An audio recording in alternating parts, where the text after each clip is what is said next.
Woo! Thank you.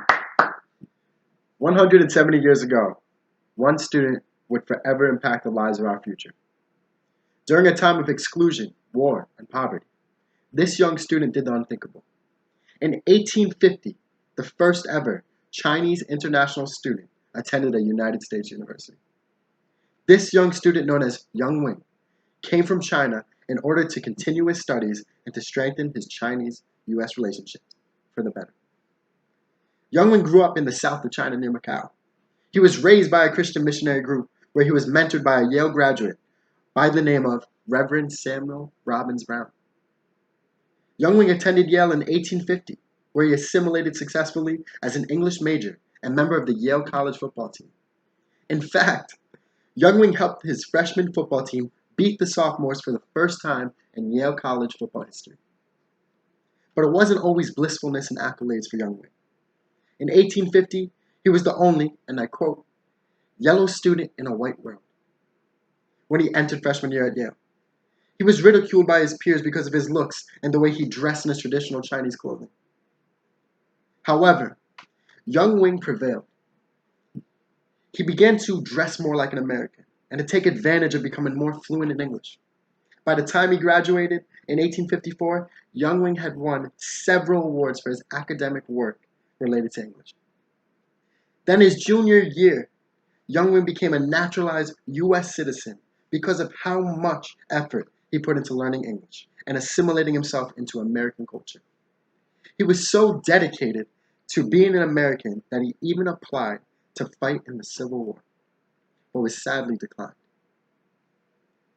After he graduated in 1854, Young Wing set up a goal to go back to China and to present his Chinese education mission to students who would want to join him on a similar journey. Unfortunately, when he arrived back to China, once again, Young Wing was marginalized.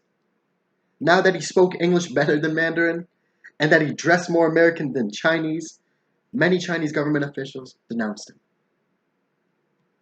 Young Wing, after nearly 10 years living back home in China, he proved that he was Chinese enough by working with the Chinese military.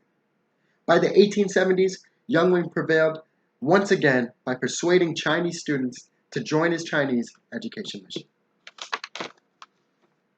By this time, Young Wing had recruited nearly 150 Chinese students to come to America and was rewarded with an honorary degree from the Yale College School of Law. Unfortunately, once again, Young Wing was faced with adversity by the Chinese Conservative Party. The Chinese Conservative Party in 1881 called the students back because they did not want them to be Americanized. Yet many were able to stay because of their successes. And Young Wing became a successful diplomat who lived in Peru and Washington, D.C. to help strengthen Chinese-U.S. relations. Through all of these accomplishments and adversities, Young Wing made a legend for himself. His legend has brought hundreds of thousands of Chinese students to learn in America, and for thousands of Americans to learn in China. I myself was ignorant to this incredible man and his accomplishments. As someone who has studied Chinese since middle school, it never dawned on me on how or who made this possible. I studied Chinese for nearly a decade and lived literally 10 minutes from what is now known as Yale University, but still, I never heard of Young Wing. If it wasn't for Young Wing's perseverance, I would have never been able to study at a Chinese university. Like Young Wing, in 2017, I studied at what many refer to as the Yale University of China, which is Fudan University in Shanghai. During my time studying at Fudan, I too overcame adversity like Young Wing. On the first day of class, I was mocked by my teacher for being a cocky American who proudly proclaimed I could speak and write 5,000 Chinese characters, which was not even close to accurate. But I prevailed and immersed myself in the Chinese language and culture just as Young Wing did in America.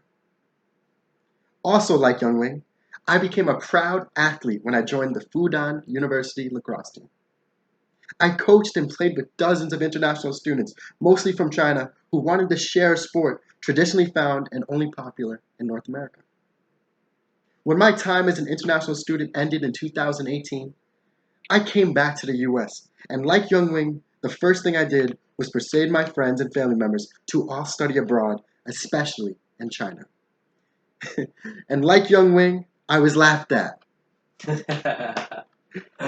I am here today to honor the 170th anniversary of the first ever Chinese student to graduate from an American university. Because of Young Wing and his perseverance, and because of his Chinese education mission, hundreds of thousands of students have been able to study abroad in China and the US. If Young Wing never came to Yale College in 1850, I would have never gone to China in 2017. If Young Wing didn't overcome adversities of being stuck in between two stools, I would have never been satisfied, only knowing about American culture. Lastly, if Young Wing never traveled back and forth to the US and China to prove himself to all of his peers, I would never have been able to teach Chinese language and culture to native New Yorkers today. This is just my anecdotal story. I encourage you all to ask yourself, where have you been able to study? And who is your Young Wing? Thank you all for listening. Thank you, Young Wing.